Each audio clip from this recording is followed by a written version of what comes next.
So how much nudity will be in this one?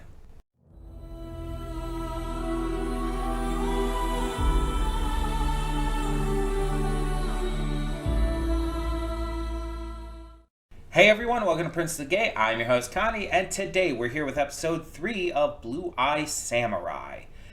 And last episode had pretty much everybody in this little village stripping down and jumping into ice cold water, and it's like, no thanks to jumping in the ice cold water. I mean, everybody's stripping down, good for them.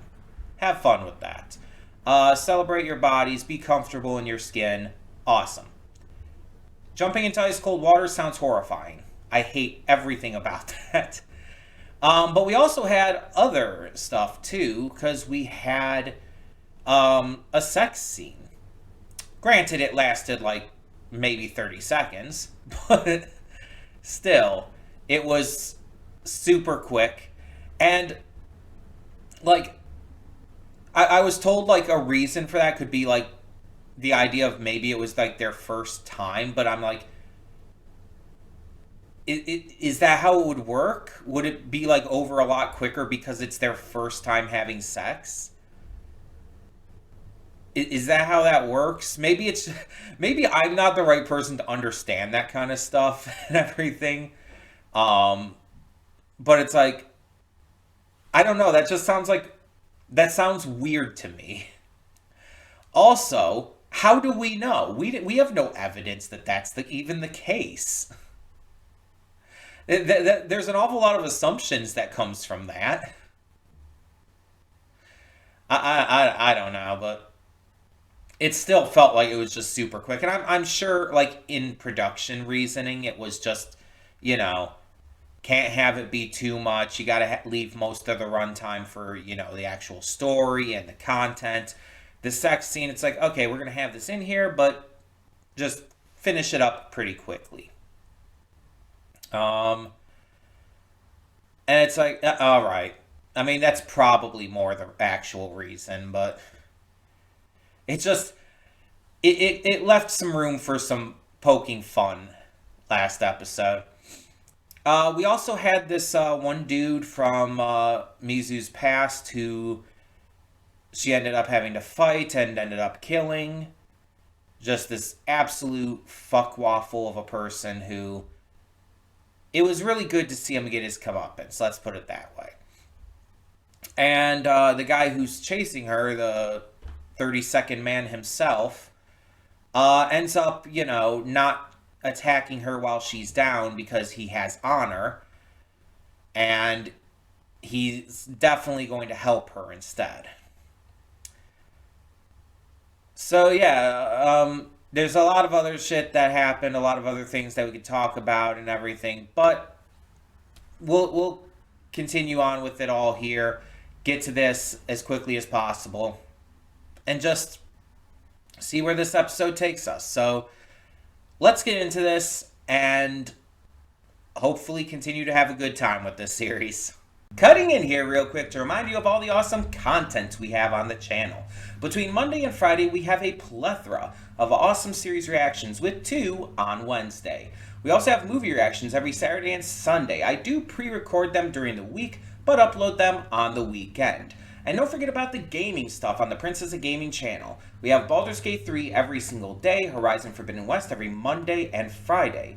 Tuesdays and Thursdays is Life is Strange Double Exposure. Wednesdays and Sundays is Beyond Two Souls. And Saturdays we have Near Automata.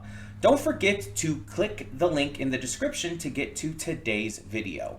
I do redirect everything just due to copyright reasons. And please, subscribe to the channel and like this video if you want to see more awesome content such as this. But thank you so much, as always, for tuning in. Let's get to today's reaction. And we are back, and we'll begin with spoilers in 3, 2, 1, now. So there's 2 kind of plot lines going on. I talked about this last time.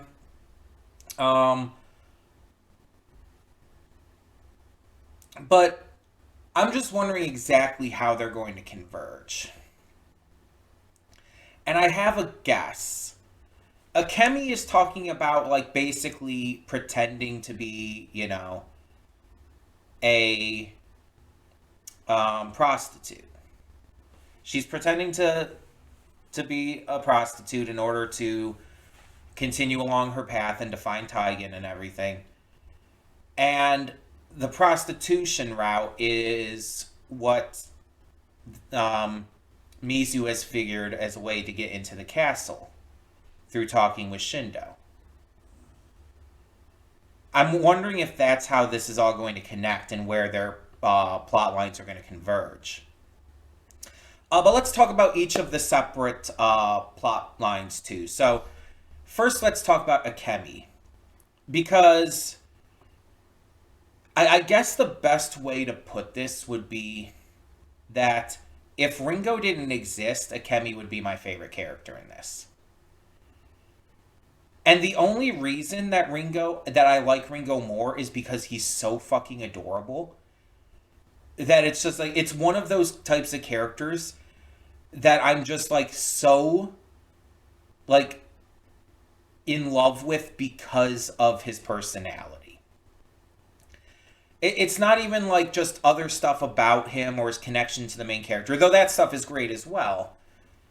His personality is so goddamn lovable that it's just that alone wins me over to such a degree. Because logically speaking, Akemi would be my favorite in terms of her character and her depth and like what she represents and everything. Also, how she asserted herself in this episode against what's his face's wishes. George Takei's character. I can't think of the character's name right now. Hold on. That's gonna bother me, so I could look it up. I have the credits still up here. Just gotta mute that real quick. Give me just a second. Seki. That's it. Seki. She, naturally speaking, would be my favorite. And not because of Brenda Song, but because of the character. Because, like, I tend to gravitate very easily towards, to put it in a simplistic way, feminist characters. Female characters who are strong, badass, confident, and very much willing to take their own paths into their hands. Or I guess, wording that better, take their paths into their own hands. Those are typically the kind of characters I really love. And I still do. Again, Akemi is definitely my second favorite. And like I said, literally the only reason I like Ringo more is because, like, he's just so goddamn adorable that it's just like... To put it in an almost silly way, I at least I feel it's almost silly sounding, is just like, whenever Ringo is on screen, my brain lights up. Like, his personality is so likable that every time he's on screen, it's like just the pleasure centers of my brain just like light up. Like, timely comparison to make. You know how, like, you're going around at night during this time leading into, you know, the holiday season, and you'll start to see people have their Christmas lights out. It's at night, and you have, like, the houses that have, like, the colored bulbs and everything all over the place. And sometimes, like, you'll see, like, going out when it's just starting to get dark, and you'll see the lights flicker on, like, just, like, pop into, like, brightness. That is the feeling I get whenever he pops up on screen. It is just... It's not even fully explainable outside of using comparisons like this for me. Because like I said, I should like Akemi more. But he is so actively likable, so actively adorable, that it's like the instant he pops up on screen, it is just an active dose of pleasure to my brain. And that does overtake my normal logical thought process with how I would rank characters a lot of the time. I guess the way I would put it is he's my favorite character, but Akemi is the best character. Let's put it that way.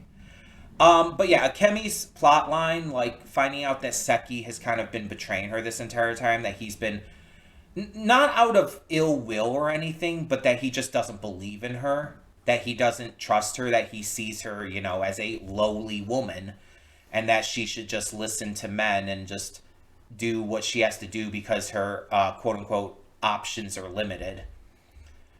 It's like, I was rooting for you, George Takei. And maybe he'll come around. Maybe Seki will come around and end up actually supporting her.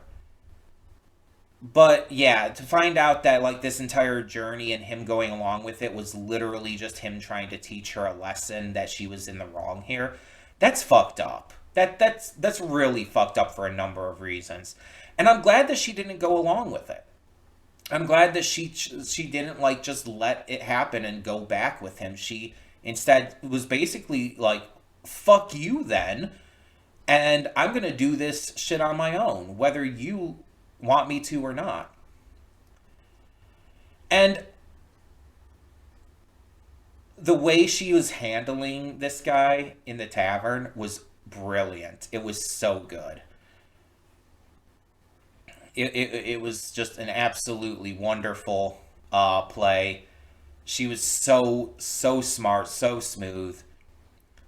And I hope Seki does see the error of his ways. I understand, like, with the time period this takes place in and everything, and, like, cultural norms at the time and everything.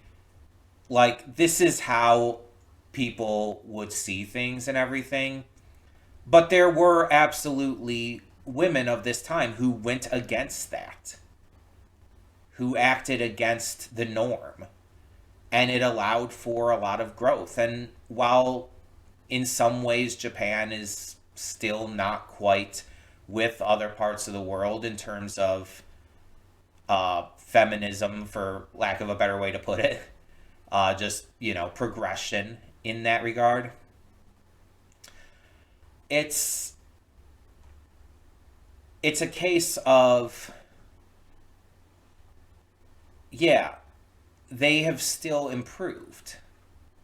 Things used to be a lot worse, but in all these different cultures where women were treated second class like this, there have always been women who would stand up against that and who would challenge that, and in a lot of cases successfully challenge that, actually become successful in certain circumstances.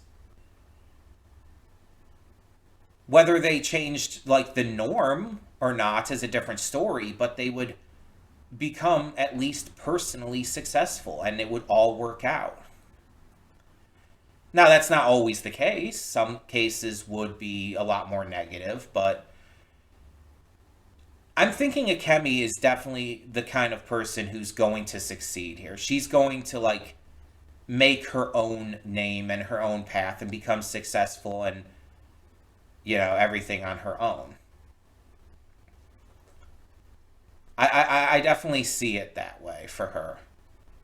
And I think like when she does like reunite with Taigen and everything, I think he's going to have learned a lot by that point too. Though right now it seems like he's caught by the enemy, and that's troubling. Um, but Mizu's entire side of the story with Taigen and with like meeting with Shindo and everything here, uh, I like that as well. I think I like it a little less um than the other side of things. Akemi's plotline just is more my kind of thing, I guess you could say. I like Mizu's to a degree. The revenge story thing doesn't usually click with me that much because I think a lot of it comes down to I'm just not that kind of person. I'm not vengeful. Even like when I get angry at someone, when I get mad with someone, or like I can't hold a grudge. I am so bad at that. Like, I'll get upset with them for maybe a day or two. And then I'll just, it's not that I forget about it, it's just I kind of just let it go. Whether intending to or not, it just kind of happens because I can't hold a grudge. I just, my personality prevents me from being able to stay angry or upset at someone for too long of a period of time because I'm so forgiving. And to some degree, I would even acknowledge that I'm too forgiving. I'm like, you know, I tend to be way too easy to forgive and forget. And that's not always a good thing. There's times where you can't and shouldn't forgive and forget. And it's rare for me to where I actually can hold a grudge for a longer period of time. It has happened, and there are some people I have not been able to make up with, and I won't be able to. But it's rare for me. It's like it has to have like really deeply affected me on such a personal, emotional level that basically it would have had to like almost scar me to a degree. Um, that's how bad it has to be for me to like really hold that. And that just doesn't usually happen. So, yeah. And I think that's why I can't connect with Mizu's story as much because I I'm not like that. The side of the part of her story that I do connect with the best is Ringo, and that because of his personality and everything is more akin to mine. Um, just very kind, very forgiving, very like very much trying to see the best in people, and he very clearly sees the best in her. He sees her as someone great, someone who has greatness within them. Which is, by the way, 100% the same thing he would see in a Kemi.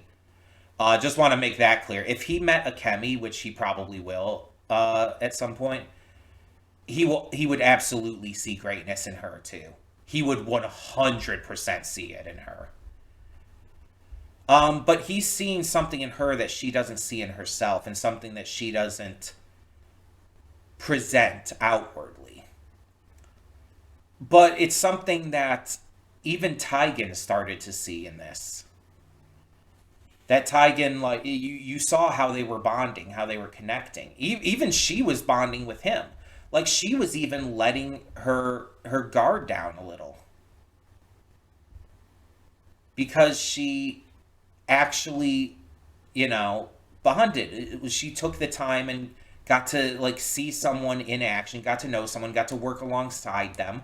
She wasn't solitary. And you saw how, like, even Ringo has been affecting her with that in this episode. And that's the kind of shit I really love to see.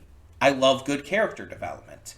And this is a great example of that, of her developing through her connection to these other characters and developing them as well. Like, even Ringo, his personality and connection to them isn't really changing as much, but you see how he's become, through working with her and siding with her, he's become more observant of others around him, to the point where he's cautious enough to feed this giant enforcer guy the poisonous snowcat mushroom and then push him off the cliff, because he knows that this guy is in active danger, and he knows that Mizu is in trouble. So he took precautions. And if things had gone well, he could have probably made some excuse for it. He's learning and growing too. You see how he's becoming, like, smarter through traveling with her. More observant, more cautious in all of this. And that's wonderful. That's great to see. He was looking for his purpose, and as he stated in this episode, it's not that he needs to search for greatness for himself. He's fine just helping it along with others. He's a support character. He's there to help others achieve greatness, and that in and of itself is the greatness within him. And I love that. That's awesome. That's so cool. And I'm really excited to see how this continues to develop